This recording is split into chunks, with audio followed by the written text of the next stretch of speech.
back to a sense of normalcy, knowing that this criminal is in custody and will face justice for what he has done. You heard it, an accused killer in custody. A week-long manhunt finally over. Kirby Wallace is behind bars tonight. Hundreds of police officers and residents in 2 counties will no doubt rest easier this weekend.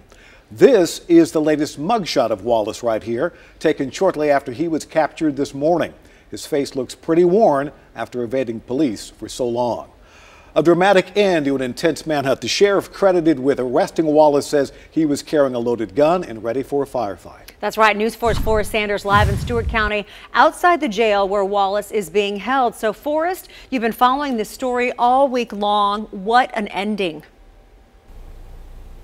This is where Wallace is now, but we want to walk you through where he's been and also what's next. Now, most of the week, 30 agencies, 200 to 300 people a day have been concentrated on the Poplar Springs Road area. Now, new leads brought them roughly 5 miles into Stewart County around Bartee Road. That's where Wallace was finally caught. Henry County Sheriff Monty Ballou says he and Corporal Stacy Bostwick spotted deer stands to hide in. Ballou says it was while hidden on their watch Wallace appeared. Ballou shouted to Wallace he was there and had an AR-15 on him.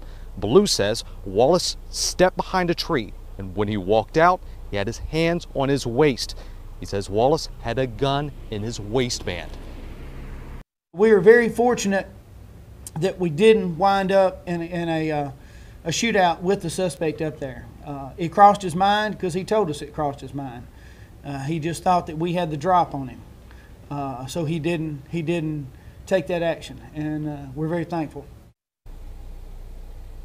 As for where Wallace is headed next, his first court appearance is going to be here in Stewart County at 4 o'clock Tuesday afternoon. And over, I'm Forrest Sanders, News 4.